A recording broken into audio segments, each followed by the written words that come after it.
வணக்கம் and welcome to cinema matrix. இந்த வீடியோவில் எதை பற்றி பார்க்க போகிறோம் அப்படின்னா, பிக் பாஸ் வந்து ஒரு அனௌன்ஸ்மெண்ட் வந்து கொடுக்குறாரு. அதுக்கப்புறம் எல்லாருமே வந்து எக்ஸைட் ஆகுறாங்க, குதிக்கிறாங்க. அண்ட் தென் பிக் பாஸ் கிட்ட கெஞ்சி கேட்குறாங்க அப்படின்னு சொல்லலாம். ஸோ என்ன எதுக்காக அப்படின்றத நம்ம டீட்டெயிலாக பார்த்தலாம். அதுக்கு முன்னாடி நம்மளோட சேனல் நீங்கள் சப்ஸ்கிரைப் பண்ணாமதிங்கன்னா சப்ஸ்கிரைப் பண்ணி சப்போர்ட் பண்ணுங்கள். ஸோ ஸ்பான்சர்ஸ் பற்றி நிறைய விஷயங்கள் வந்து வெள்ளிக்கிழமை நடக்கும். எஸ், நம்மளுக்கு ஷோவில் காமிக்கிறது சொல்கிறேன். ஆனால் ஆக்சுவலாக அங்கே வியாழக்கிழமை நடக்கும். ஸோ அந்த பர்டிகுலர் விஷயம் வந்து நடந்துட்டு இருக்கவே பிக் பாஸ் வந்து பர்கர் பிடிக்குமா அப்படின்ற ஒரு அனௌன்ஸ்மெண்ட்டை வந்து கேட்குறாரு. கேட்டவுடனே எல்லாருமே வந்து பார்த்தீங்கன்னா செம்ம ஹாப்பி ஆகி, கண்டிப்பாக பிக் பாஸ் எங்களுக்கு ரொம்ப பிடிக்கும், ப்ளீஸ் எங்களுக்கு ஏதாவது அரேஞ்ச் பண்ணுங்க அப்படின்ற மாதிரி சொல்கிறாங்க. பட் பிக் பாஸ் வந்து கொஞ்சம் பாஸ் விட்றாரு எல்லாரோட ரியாக்ஷனை பார்க்குறதுக்கு.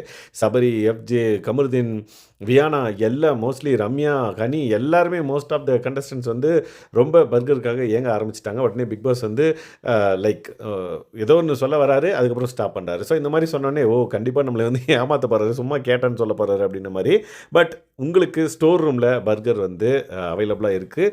ஸோ நான் எப்போ டோரை திறக்கணும் அப்படின்ற மாதிரி சொல்கிறாங்க. இப்போயே திறங்க அப்படின்ற மாதிரி சொல்கிறாங்க. இல்லை, நீங்கள் எங்களை இம்ப்ரெஸ் பண்ணால் தான் வந்து, என்னை என்டர்டெயின் பண்ணால் தான் வந்து நான் வந்து உங்களுக்கு தருவேன் அப்படின்ற மாதிரி சொல்கிறாங்க. உடனே வந்து பாய்ஸ் படத்தில் வர ப்ளீஸ் சார் அதை வந்து ட்ரை பண்ணுறாங்க.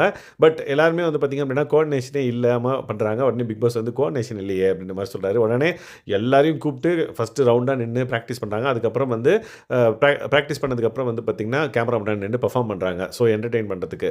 ஆனால் வெளியே 2 பேர் வந்து பார்த்திங்கன்னா ஜெயிலுக்கு போன சாண்ட்ரா அந்த திவ்யா வந்து இவங்களை என்டர்டெயின் பண்ண சொன்னால் கெஞ்சிட்டு இருக்காங்க பாருங்கள் பிக் பாஸ். அதுவும் வந்து நீங்கள் எல்லாரும் சேர்ந்து கோஆர்டினேட் பண்ணி ஒரு விஷயத்தை பண்ண சொன்னீங்க, அவங்க எங்கள் 2 பேரையும் மறந்துட்டாங்க அப்படின்ற மாதிரி சொல்லி இந்த பக்கம் வெளியே இருக்கிற ஜெயில் கேமராவில் உட்காந்து பேசிகிட்டு இருக்காங்க. ஸோ பிக் பாஸ் வந்து அவங்க பாடினதுக்கப்புறம் நீங்கள் எல்லாரையும் விட்டுட்டீங்களே, இன்னும் 2 பேரை விட்டுட்டீங்களே அப்படின்ற மாதிரி கேட்குறாங்க. உடனே பிக் பாஸ் உள்ள அந்த 16 பேரும் வந்து பார்த்திங்கன்னா 14 பேரும் அங்கே போய் வந்து பார்த்திங்கன்னா அவங்க 2 பேரை கேட்குறாங்க வாங்கன்னு சொல்லிட்டு. நாங்கள் வர மாட்டோமே, எங்களை மறந்துட்டீங்கல்ல, பிக் பாஸ் சொன்னதுக்கப்புறம் தானே எங்களை கூப்பிட வந்தீங்க அப்படின்ற மாதிரி சொல்கிறாங்க. ஸோ அப்போ வெளியே போகிறதுக்கப்புறம் வந்து பார்த்திங்கன்னா யாரும் வராதனால கனி அந்த சபரியெல்லாம் வந்து சரி வாங்க இருக்கிறவங்களாம் கேட்கலாம் அப்படின்ற மாதிரி சொல்கிறாங்க.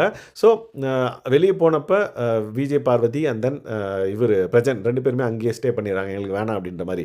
ஸோ 4 பேர் வெளியே இருக்காங்க, மற்றவங்களாம் வந்து பாடுறாங்க. பாடினதுக்கப்புறம் பிக் பாஸ் வந்து பார்த்திங்க அப்படின்னா ஸ்டோர் ரூம் வந்து ஓப்பன் பண்ணுறாரு. ஸோ மோஸ்ட்லி யார் பாடினாங்களோ அவங்களுக்கு மட்டும் தான் இருக்குன்னு சொல்லிட்டு ஒரு பக்கம் நம்மளுக்கு ஆடியன்ஸாக வந்து ஒரு கால்குலேஷன் இருக்கும். பட் ஆக்சுவலாக இது ஸ்பான்சர் அப்படின்றனால எல்லாருக்குமே வந்து பார்த்திங்க அப்படின்னா பர்கர் வந்து வழங்கப்பட்டது. அதை வந்து கார்டன் ஏரியாவில் ரவுண்டாக உட்காந்து எல்லாருமே வந்து ஹாப்பியாக வந்து பார்த்திங்க அப்படின்னா சாப்பிட்டாங்க அப்படின்னு சொல்லலாம். எஸ், ஸோ இந்த பர்டிகுலர் அனௌன்ஸ்மெண்ட்டுக்கு இதுதான் காரணம். ஸோ இவ்வளோ நாள் வந்து பார்த்திங்கன்னா இருக்கிற ஃபுட்டை கொஞ்சம் கொஞ்சம் சாப்பிட்டவங்களுக்கு வந்து பார்த்திங்கன்னா பர்கர், பிரியாணி, பீட்சா அப்படின்னு ஒன்று ரொம்ப ஹாப்பி ஆவாங்க அப்படின்றது எஸ் நம்ம பிக் பாஸ் ஹிஸ்ட்ரியில் ப்ரீவியஸ் சீசனில் பார்த்துருக்கோம். அதே மாதிரி இவங்களும் எக்ஸைட் ஆகி அதை சூப்பராக சாப்பிட்டாங்க அப்படின்னு சொல்லலாம். ஸோ இந்த மாதிரியான பிக் பாஸ் அப்டேட்ஸை நீங்கள் தெரிஞ்சுக்கணும் அப்படின்னா நம்மளோட சேனலை சப்ஸ்கிரைப் பண்ணாமல் சப்ஸ்கிரைப் பண்ணி சப்போர்ட் பண்ணுங்கள். தேங்க்ஸ் கைஸ், பாய்.